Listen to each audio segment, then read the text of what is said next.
புதுச்சேரியில் சுமார் 2 மணி நேரத்திற்கும் மேலாக பெய்த கனமழையால் நகரின் பல்வேறு பகுதிகளில் மழைநீர் பெருக்கெடுத்து ஓடுகிறது. அந்த காட்சிகளை முதலில் பார்க்கலாம்.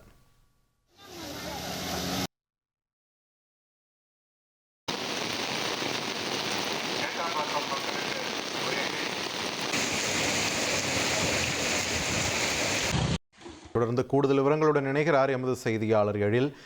புதுச்சேரியில் இப்போ நள்ளிரவு நேரத்தில் மழையின் அளவு எப்படி இருக்கிறது? அங்கு துறை சார்ந்த அதிகாரிகள் என்னென்ன பணிகளில் முன்னெச்சரிக்கை நடவடிக்கைகளில் ஈடுபட்டு இருக்காங்க? மின் இணைப்பு துண்டித்தல் இந்த மாதிரியான விஷயங்களை எதுவும் ஃபேஸ் பண்றாங்களா மக்கள்? அங்குள்ள சூழல் என்ன எழில்? புதுச்சேரிக்கு ரெட் அலர்ட் கொடுக்கப்பட்டிருந்த நிலையில நேற்று அதிகாலை முதலே புதுச்சேரியில் நகர பகுதி மட்டுமின்றி கிராம பகுதியிலும் விட்டு தொடர்ச்சியாக கனமழை பெய்தது. குறிப்பாக கூற வேண்டும் என்றால் நேற்று இரவு சுமார் 2 மணி நேரத்திற்கு மேலாக கனமழையானது கொட்டி தீர்த்தது. இந்த கனமழையின் காரணமாக ஒட்டுமொத்தமாக இயல்பு வாழ்க்கை, பொதுமக்களின் இயல்பு வாழ்க்கை பாதிக்கப்பட்டது என்று கூற வேண்டும். ஏனெனில் அந்த கனமழையின் காரணமாக பொதுமக்கள் யாரும் சாலையில் வர முடியாத அளவிற்கு கனமழையானது பொழிந்தது. மேலும் நகரின் பல்வேறு தாழ்வான பகுதிகளில் மழை நீரானது வெள்ளம் போல் பெருக்கெடுத்து ஓடுகிறது.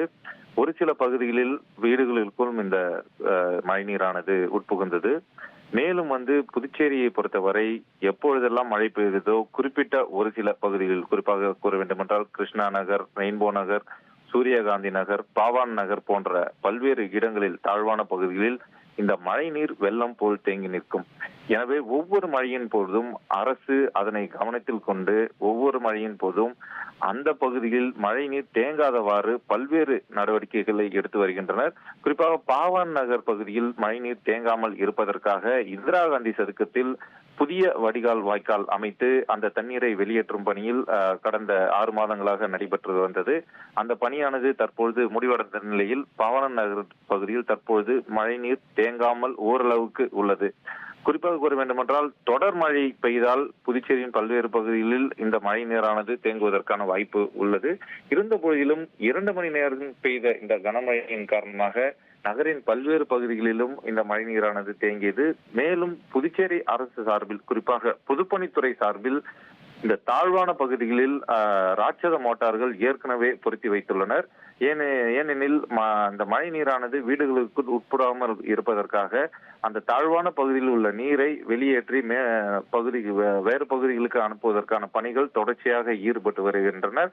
இதற்கான பணிகளை தொடர்ச்சியாக பொதுப்பணித்துறையில் ஈடுபட்டு வருகின்றனர். இருந்த போதிலும் புதுச்சேரி மாநில முதலமைச்சர் ரங்கசாமி அவர்கள் நள்ளிரவு காரில் இருந்தபடியே இந்திரா காந்தி சதுக்கம், ராஜீவ்காந்தி சதுக்கம், உருளையான்பேட்டை உள்ளிட்ட பல்வேறு பகுதிகளில் காரில் இருந்தபடியே சென்று ஆய்வு மேற்கொண்டார். மேலும் அங்கு பணியில் இருந்த பொதுப்பணித்துறை அதிகாரிகள் உள்ளிட்ட பல்வேறு அதிகாரிகளிடம் நீரை உடனடியாக வெளியேற்றவும் அதிகாரிகளுக்கு உத்தரவிட்டார். இதேபோல் மாவட்ட ஆட்சியரும் நள்ளிரவு வரை அதாவது பல்வேறு பகுதிகளுக்கும் தொடர்ச்சியாக ஆய்வு மேற்கொண்டு வருகின்றார்.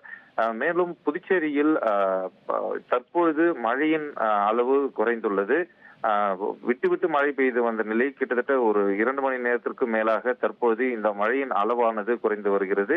எனவே இந்த தேங்கிய மழை நீரானது ஓரளவுக்கு வடிய தொடங்கியுள்ளது. இருந்த பொழுதிலும் மீண்டும் இன்று காலை இந்த மழையின் அளவை பொறுத்தே புதுச்சேரியின் நிலைமை என்னவாக இருக்கும் என்பது தெரிய வரும். இருந்த போதிலும் நேற்று இரவு 2 மணி நேரம் பெய்த அந்த கனமழையின் காரணமாக பொதுமக்களின் இயல்பு வாழ்க்கை பாதிக்கப்பட்டது. மேலும் வீடுகளுக்கு மழை நீர் புகுந்ததால் பொதுமக்கள் மிகுந்த சிரமத்திற்கு ஆளாகியுள்ளனர்.